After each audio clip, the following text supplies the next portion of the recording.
desconhecida. Saberia mais tarde se a sua suspeita era verdadeira. Por ora, queria fazer como todos os que à sua volta pareciam acreditar que a peste pode chegar e voltar a partir sem que o coração dos homens mudasse com isso. Apertados uns contra os outros, todos voltaram então para casa, alheios ao resto do mundo, aparentemente vencedores da peste, esquecidos de toda a desgraça e daqueles que, vindo no mesmo trem, não tinham encontrado ninguém e se dispunham a receber em casa a confirmação dos temores que um longo silêncio já fizera nascer nos corações. Para estes últimos, que não tinham agora por companhia senão a dor muito recente, para outros que se consagravam nesse momento à recordação de um ser desaparecido, tudo se passava de modo muito diferente e o sentimento da separação tinha atingido o auge. Para esses, mães, esposos, amantes que tinham perdido toda a alegria com o ser agora abandonado numa cova anônima ou fundida num monte de cinza, era ainda a peste. Mas quem pensava nessas solidões? Ao meio-dia, o sol, dominando os sopros frios que lutavam no ar desde a manhã, despejava sobre a cidade os jorros ininterruptos de uma luz imóvel. O dia estava suspenso. Os canhões dos fortes no topo das colinas trovejavam sem cessar no céu fixo. Toda a cidade lançou-se às ruas para festejar esse minuto em que acabava o tempo dos sofrimentos e ainda não começara o tempo do esquecimento. Dançava-se em todas as praças. De um dia para o outro, o trânsito tinha aumentado consideravelmente e os automóveis, agora mais numerosos, circulavam com dificuldade nas ruas invadidas. Os sinos da cidade repicaram toda a tarde, enchendo com as suas vibrações um céu azul e dourado. Na verdade, nas igrejas rezavam-se ações de graças. Mas ao mesmo tempo os lugares de prazer transbordavam e os cafés, sem se preocuparem com o futuro, distribuíam as suas últimas doses de bebida. Diante dos balcões comprimia-se uma multidão de pessoas igualmente agitadas, e entre elas numerosos pares enlaçados que não receavam exibir-se. Todos gritavam ou riam.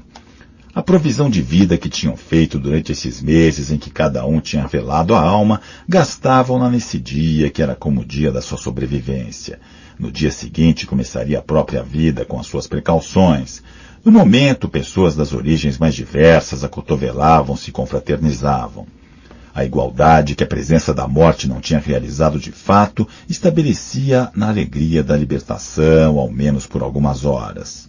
Mas esta exuberância banal não dizia tudo, e os que enchiam as ruas ao fim da tarde, ao lado de Rambert, disfarçavam muitas vezes sob uma atitude plácida felicidades mais delicadas.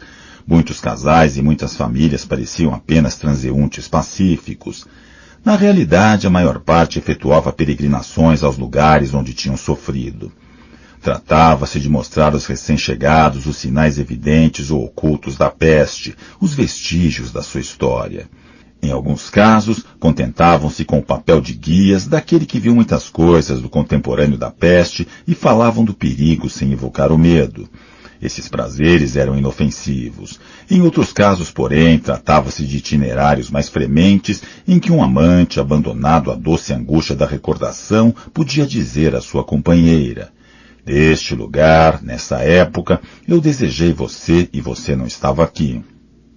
Esses turistas da paixão eram então facilmente reconhecíveis. Formavam ilhotas de sussurros e de confidências no meio do tumulto em que caminhavam.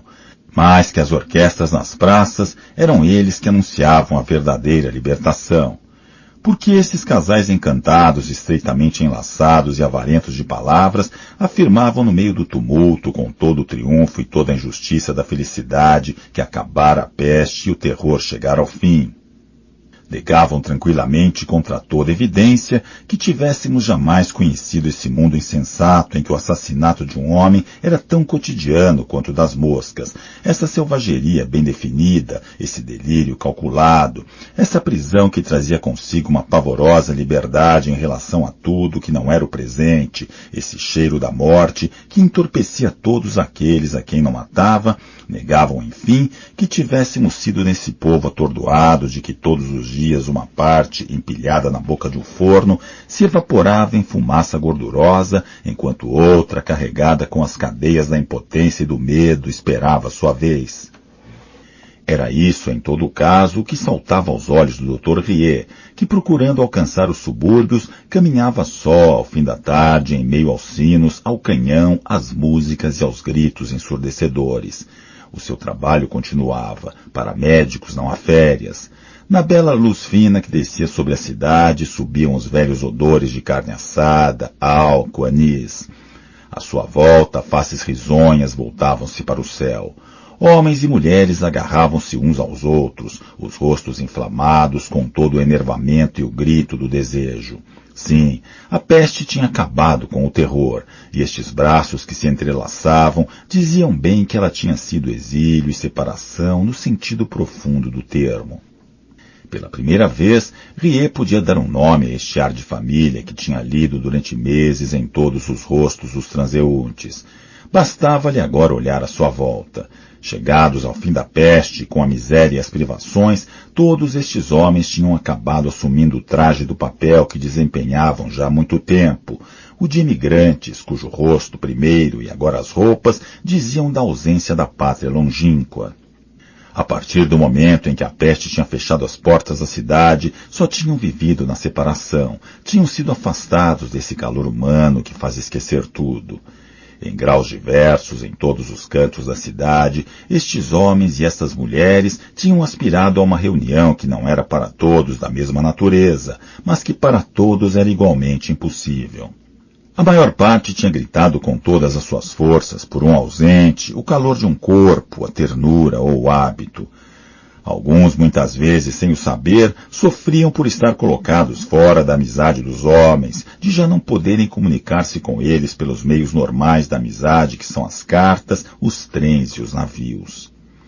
Outros mais raros, como Turreau, talvez, tenham desejado a reunião com qualquer coisa que não podiam definir, mas que lhes parecia o único bem desejável. E a falta de outro nome chamavam-lhe às vezes de paz. Rieu continuava a andar. À medida que avançava, a multidão crescia à sua volta, a confusão aumentava e parecia-lhe que os subúrbios que queria alcançar recuavam. Pouco a pouco fundia-se neste grande corpo ululante, cujo grito ele compreendia cada vez melhor, este grito que pelo menos por um lado era o seu grito. Sim, todos tinham sofrido juntos, tanto na carne quanto na alma, um vazio difícil, um exílio sem remédio e uma sede jamais satisfeita. Entre esses amontoados de mortos, as sirenes das ambulâncias, os avisos do que se convencionou chamar de destino, o tropel impaciente do medo e a revolta terrível do seu coração, não tinha parado de correr um grande rumor que punha de sobreaviso esses seres aterrados, dizendo-lhes que era preciso encontrarem a sua verdadeira pátria.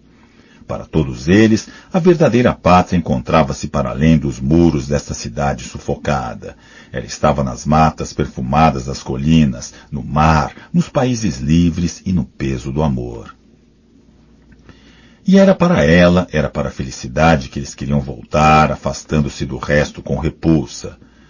Quanto ao sentido que podiam ter esse exílio e esse desejo de reunião, Rieu nada sabia. Caminhava sempre comprimido de todos os lados, interpelado, chegava pouco a pouco às ruas menos apinhadas e pensava que não era importante que essas coisas tinham um sentido ou não, mas que é preciso ver apenas a resposta dada à esperança dos homens. Ele sabia agora qual era essa resposta e compreendia-a melhor nas primeiras ruas do subúrbio, quase desertas. Aqueles que, ciente do pouco que eram, tinham apenas desejado voltar à casa do seu amor, eram por vezes recompensados. De certo, alguns deles continuavam a caminhar na cidade, solitários, privados do ser que esperavam. Felizes ainda dos que não tinham sido 2 vezes separados, como alguns que antes da epidemia não tinham podido construir a primeira tentativa o seu amor e tinham cegamente buscado durante anos o difícil acordo que acaba por colar um ao outro amantes inimigos. Estes tinham tido como o próprio Rieu a leviandade de contar com o tempo. Estavam separados para sempre. Mas outros, como Rambert, que o doutor deixara nesta mesma manhã, dizendo-lhe, coragem, é agora que é preciso ter razão, haviam reencontrado sem hesitar o ausente que tinham julgado perdido. Durante algum tempo, pelo menos, seriam felizes. Sabiam agora que se há qualquer coisa que se pode desejar sempre e obter algumas vezes, essa qualquer coisa é a ternura humana. Para todos aqueles, pelo contrário, que se tinham dirigido por cima do homem a qualquer coisa que nem sequer imaginavam, não houvera resposta. Torrot tinha parecido alcançar essa paz difícil de que falara, mas só a tinha encontrado na morte, na hora em que não podia servir-lhe para nada. Se outros, pelo contrário, que Riet avistava nas soleiras das casas, enlaçados com todas as suas forças e olhando-se com enlevo, tinham obtido o que queriam, é porque tinham pedido a única coisa que dependia deles. E Riet, no momento de entrar na rua de Grande e de Cottard, pensava que era justo que, vez por outra, pelo menos, a alegria viesse recompensar os que se contentam com o homem e o seu pobre e terrível amor. Esta crônica chega ao fim.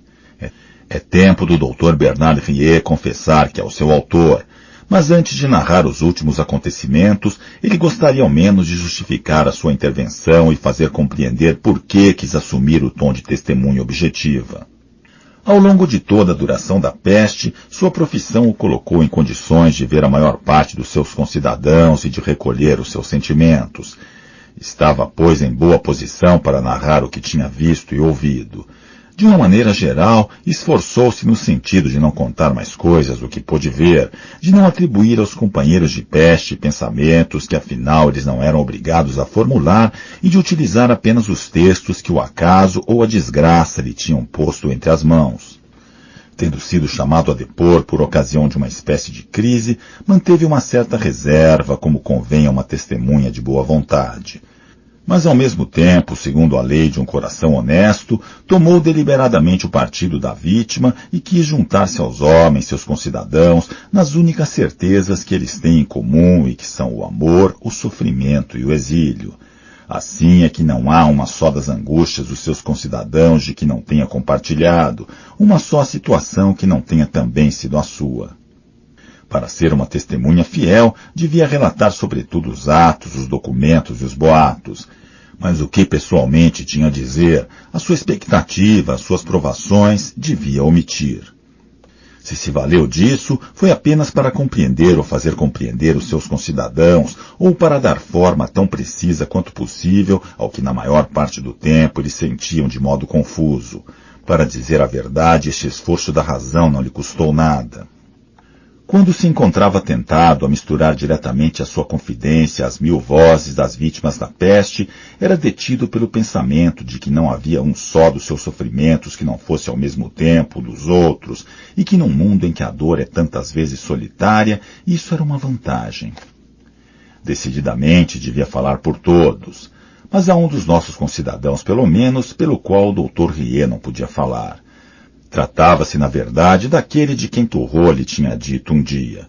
O seu único verdadeiro crime foi ter abrigado no coração o que fazia morrer as crianças e os homens. O resto compreendo, mas isto sou obrigado a perdoar-lhe. É justo que esta crônica termine com aquele que tinha um coração ignorante, quer dizer, solitário. Quando saiu das grandes ruas barulhentas e da festa, no momento de entrar na rua de Grande e de Cottard, o Dr. Riet, com efeito, foi detido por uma barreira de policiais. Não esperava por isso. Os rumores longínquos da festa faziam o bairro parecer silencioso e ele imaginava-o tão deserto quanto mudo. Tirou seu cartão de identidade.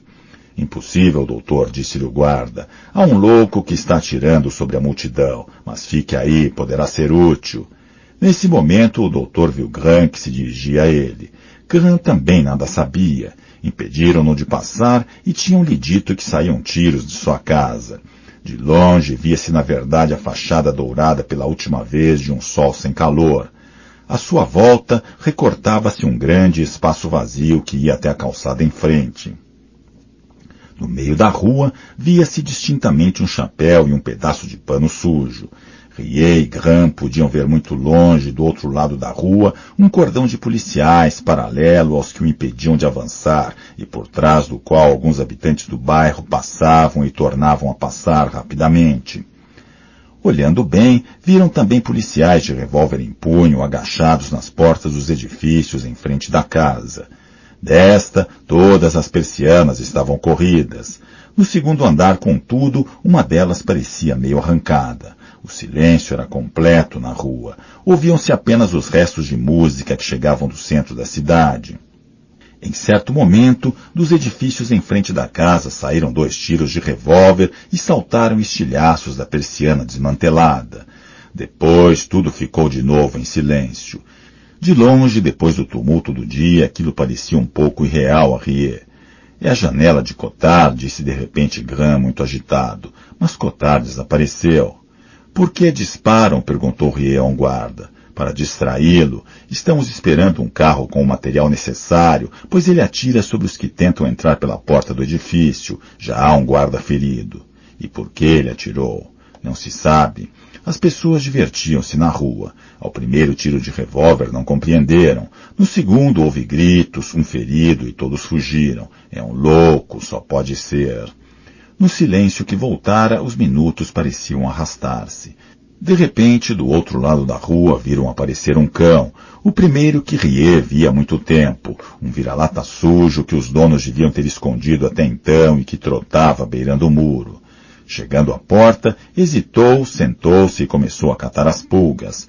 Vários assobios dos guardas chamaram-no. Ele levantou a cabeça, depois decidiu-se a atravessar lentamente a rua para ir farejar o chapéu. No mesmo momento, um tiro partiu do segundo andar e o cão voltou-se, agitando violentamente as patas para cair depois de flanco, sacudido por longas convulsões. Em resposta, 5 ou 6 disparos vindos das portas em frente despedaçaram mais a persiana. O silêncio caiu de novo. O sol baixara um pouco e a sombra começava a aproximar-se da janela de Cottard. Freios gemeram docemente na rua por detrás do doutor. Estão aí, disse o policial. Por trás deles apareceram guardas trazendo cordas, uma escada e 2 embrulhos oblongos envolvidos em oleado. Dirigiram-se para uma rua que contornava o bloco de casas em frente ao prédio de Graham. Um momento depois, adivinhou-se mais do que se viu uma certa agitação às portas dessas casas. Depois esperou-se. O cão já não se mexia, mas estava agora caído numa poça escura. De repente, das janelas das casas ocupadas pelos agentes, saiu uma rajada de metralhadora. A persiana visada desfez-se literalmente e deixou a descoberto uma superfície negra onde Riet e Graham, do seu lugar, nada podiam distinguir. Quando a rajada parou, uma segunda metralhadora crepitou da outra esquina de uma casa mais adiante. As balas entravam, sem dúvida, no quadrado da janela, já que uma delas fez saltar um estilhaço de tijolo. No mesmo segundo, 3 agentes atravessaram a rua correndo e mergulharam pela porta de entrada. Quase imediatamente precipitaram-se para lá mais 3 e o fogo da metralhadora parou. Mais uma espera. 2 detonações longínquas ressoaram no prédio. Depois, ouviu-se um rumor e viu-se sair da casa mais carregado do que arrastado um homenzinho em mangas de camisa que gritava sem parar. Como por milagre, todas as persianas fechadas da rua se abriram e as janelas guarneceram-se de curiosos, enquanto uma multidão de pessoas saía das casas e se comprimia por detrás das barreiras. Por um momento, viu-se o homenzinho no meio da rua, com os pés finalmente no solo, os braços seguros atrás das costas pelos policiais. Gritava.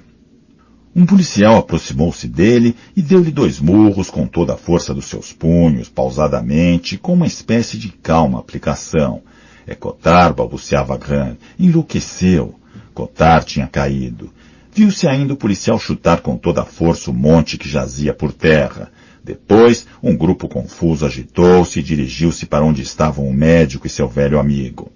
Circulando, disse o policial. Riet desviou os olhos quando o grupo passou diante dele. Graham e o médico partiram no crepúsculo que terminava. Como se o acontecimento tivesse sacudido o torpor em que o bairro adormecera, essas ruas afastadas enchiam-se de novo com o zumbido de uma multidão em festa. Junto à sua casa, Graham despediu-se do doutor. Ia trabalhar. Mas no momento de subir, disse-lhe que tinha escrito a Jeanne e que agora sentia-se feliz. E depois tinha recomeçado a sua frase. Eliminei todos os adjetivos, disse. E com um sorriso malicioso tirou o chapéu numa saudação cerimoniosa. Mas Rie pensava em Cottard e no barulho surdo dos punhos que esmagavam o seu rosto, que perseguia-o enquanto se dirigia à casa do velho asmático. Talvez fosse mais duro pensar num homem culpado que num homem morto. Quando Rie chegou à casa do seu velho doente, a noite já devorava todo o céu. Do quarto podia-se ouvir o rumor longínquo da liberdade, enquanto o velho continuava imperturbável a despejar as suas ervilhas. Eles têm razão em divertir-se. É preciso de tudo neste mundo. E o seu colega, doutor, o que houve com ele? Chegavam até eles detonações, mas eram pacíficas, crianças que soltavam as suas bombas. Morreu, disse o doutor, auscultando o peito resfolegante. Ah, exclamou o velho um pouco perplexo. Peste, acrescentou Rie. É verdade, reconheceu o velho um instante depois. São os melhores que partem, é a vida. Mas era um homem que sabia o que queria. Por que diz isso? Perguntou o médico arrumando o estetoscópio. Por nada. Nunca falava para não dizer nada. Enfim, ele me agradava. Mas é assim, os outros dizem. É a peste. Tivemos peste. Por pouco pediriam que os condecorassem. Mas o que quer isso dizer? A peste. É a vida, nada mais. Faça as suas inalações regularmente. Oh, não tenha medo. Ainda vou viver muito tempo e vê-los morrer todos. Eu sei viver. Uivos de alegria responderam-lhe ao longe. O médico parou no meio do quarto. Não se importa que eu vá até o terraço? Claro que não. Quer vê-los lá de cima, hein? À vontade, mas são sempre os mesmos. Rie dirigiu-se para a escada. Diga-me, doutor, é verdade que vão construir um monumento às vítimas da peste? O jornal assim o diz, uma coluna ou uma lápide. Tinha certeza, e haverá discursos. O velho ria com um riso estrangulado. Parece que consigo ouvi-los daqui, os nossos mortos, e depois vão encher a pança. Rie já subia a escada. O grande céu frio cintilava por cima das casas e perto das colinas as estrelas endureciam como sílex. Esta noite não era tão diferente daquela em que Torrot e ele tinham vindo a este mesmo terraço para esquecer a peste. Mas hoje o mar estava mais barulhento que então junto às falésias. O ar estava imóvel e leve, aliviado pelos sopros salgados que o vento morno do outono trazia. O rumor da cidade, contudo, continuava a chegar aos terraços com um marulho de vaga. Mas esta noite era da libertação e não a da revolta. Ao longe, uma mancha vermelha escura indicava a localização das avenidas e das praças iluminadas. Na noite agora libertada, o desejo não conhecia barreiras e era o seu rumor que chegava até Rie. Do morro escuro, subiram os primeiros foguetes dos festejos oficiais. A cidade saudou-os com uma longa e surda exclamação.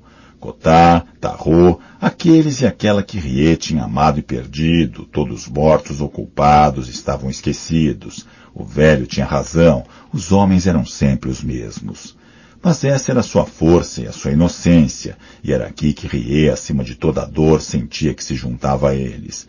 Em meio aos gritos que redobravam de força e de duração, que repercutiam longamente junto ao terraço à medida que as chuvas multicolores se elevavam mais numerosas no céu, o Dr. Rie decidiu então redigir esta narrativa que termina aqui, para não ser daqueles que se calam, para depor a favor dessas vítimas da peste, para deixar ao menos uma lembrança da injustiça e da violência que lhes tinham sido feitas e para dizer simplesmente o que aprende-se no meio dos flagelos, que há nos homens mais coisas a admirar que coisas a desprezar.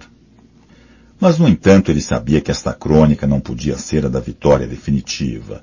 Podia apenas ser o testemunho do que tinha sido necessário realizar e que, sem dúvida, deveriam realizar ainda contra o terror e a sua arma infatigável, a despeito das feridas pessoais, todos os homens que, não podendo ser santos e recusando-se a admitir os flagelos, se esforçavam, no entanto, por ser médicos. Na verdade, ao ouvir os gritos de alegria que vinham da cidade, Rie lembrava-se de que esta alegria estava sempre ameaçada, porque ele sabia o que esta multidão eufórica ignorava e se pode ler nos livros. O bacilo da peste não morre nem desaparece nunca. Pode ficar dezenas de anos adormecidos nos móveis e na roupa, espera pacientemente nos quartos, nos porões, nos baús, nos lenços e na papelada. E sabia também que viria talvez o dia em que, para a desgraça e ensinamento dos homens, a peste acordaria os seus ratos e os mandaria morrer numa cidade feliz.